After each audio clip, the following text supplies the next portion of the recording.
तुम्हारे फोटो के हम देखे फोटो सामने पुजारी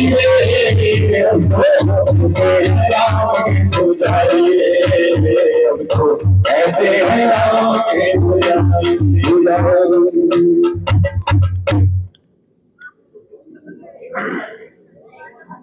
भगत जी 16 श्रृंगार का तो पता ही नहीं, संस्कार का नहीं पता, बस एक संस्कार का तो पता, अंतिम संस्कार उसका तो पता ही होगा।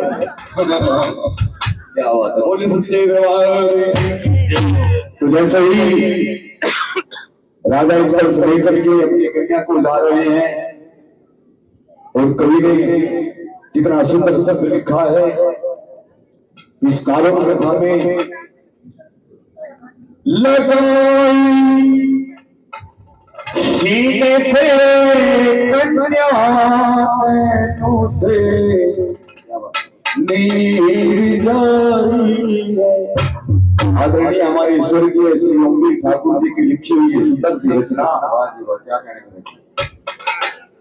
के बड़े ही कमाल के शब्द हैं। लगाई सीने से कन्या से नीर जारी है। लगाई सीने से कन्या से नीर जारी है।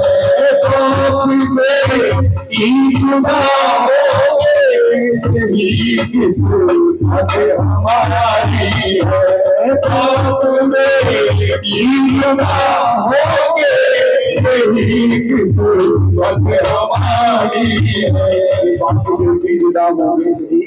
किस्मत हमारी है। और जा करके उस नन्ही सी बच्ची को राजा जन में प्रवाहित कर देते हैं। और उधर काशी के समीप सुबह की पावन मेला में ब्रह्म मुहूर्त के समय में एक भील जाति के पुरुष को वो संदूक दिखाई दिया, क्योंकि नदी में तैरता हुआ आ रहा था। आकर के देखा, नजदीक से बाहर निकाला, खोल करके देखा, तो जैसे ही देखा तो ऐसे लगा कि जैसे मां भगवती ने आज सारे मनोरथ सिद्ध करते हो। उस कन्या का रूप देख करके, उसकी सौंदर्य को देख करके, उसकी आरोग्य तेज को देख करके राजा कि उस कन्या का ऐसा सुंदर रूप देख करके उस पुरुष ने, उस भील ने उसे भगवती का प्रसाद समझ करके अपनी गोद में उठा लिया और खुशी खुशी झूठा सुबह की पावन वेला में अपने घर गया और जाकर के अपने पत्नी से कहा कि देख भगवान, आज भगवती माँ ने, उस जगत जननी कल्याणी माँ ने आज हमारे मनोरथ पूर्ण कर दिए। हमें कितनी सुंदर कन्या आज प्रसाद के रूप में माँ भगवती ने हमें भेज दी है। और भगवती माता का कोटि कोटि धन्यवाद करते हैं। ये माँ, तूने आज सारे सपने, सारी मुरादें पूरी कर दी। आज मेरी खुशी का ठिकाना नहीं है। और माँ भगवती को बार बार नमस्कार करते हैं। दोनों पति पत्नी मिलकर के उस बच्चे का पालन पोषण करते हैं। समय बीतता गया प्रेमी सज्जनों, अब वो समय भी आया जब वो दोनों कन्याएं विवाह की योग जो जल में बहाई गई थी कन्या वो भी, और जो राजा के पास थी राजा स्पर्श के यहाँ दोनों जवान हो गई, विवाह की योग हो गई। तो संत लोग कहते हैं कि उस छोटी लड़की का जो जल में प्रवाहित की गई थी वो भी उसी नगर में ब्याह दी गई जहाँ राजा हरिश्चंद्र के यहाँ बड़ी बेटी तारा जाए। तो ये जय माता लोग इस कथा को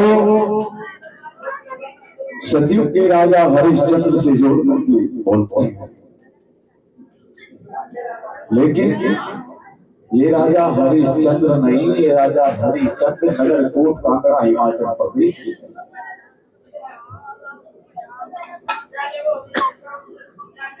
तो जैसे ही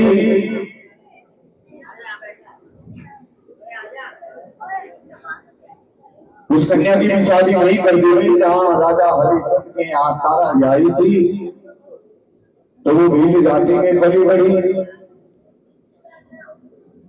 एक बहन नगर की महारानी है और एक नौकरानी है। भाग्य की विडंबना देखो, दोनों एक गर्भ से जन्मी, लेकिन भाग्य की विडंबना कितनी अलग अलग। एक झोली में फूल भरे हैं, एक झोली में कांटे रे, तेरे बस में कुछ भी नहीं, वो तो बांटने वाला बांटे रे। कोई कारण होगा, कोई कारण होगा, कोई कारण होगा, कोई कारण होगा। झोली में फूल भरे हैं, झोली में कांटे, झोली में फूल भरे हैं, झोली में कांटे। एक झोली में फूल भरे हैं, एक झोली में कांटे। ये सब अपने भाग्य का लेख है। जो हम जैसा कर्म करते आते हैं वैसा ही हमें संसार का।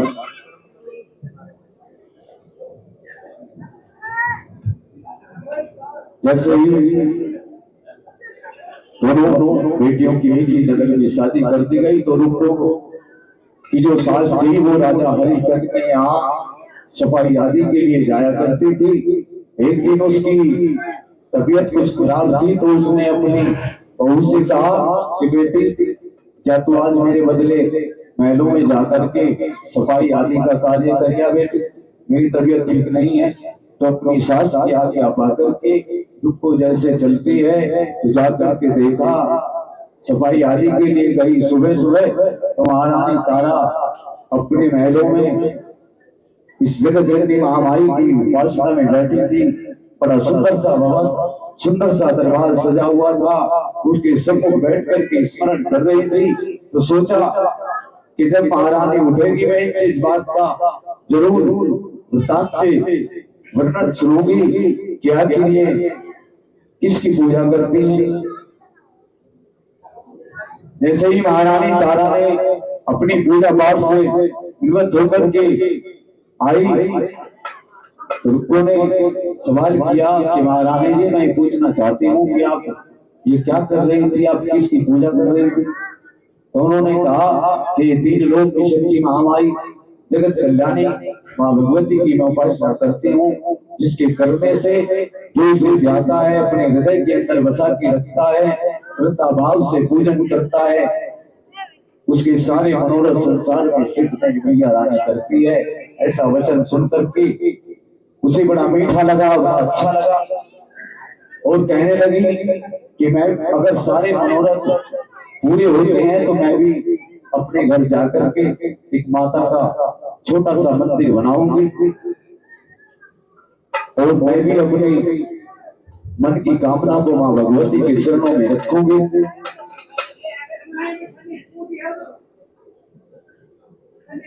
जाकर के ऐसा ही किया,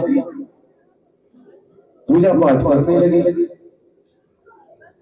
एक दिन माता रानी से कहने लगी कि भैया तूने सबके भाग्य बताए माँ, जगाए माँ कभी मेरे भी बनाए तो कभी मेरे भी बनाए तो तूने सबके भाग्य बताए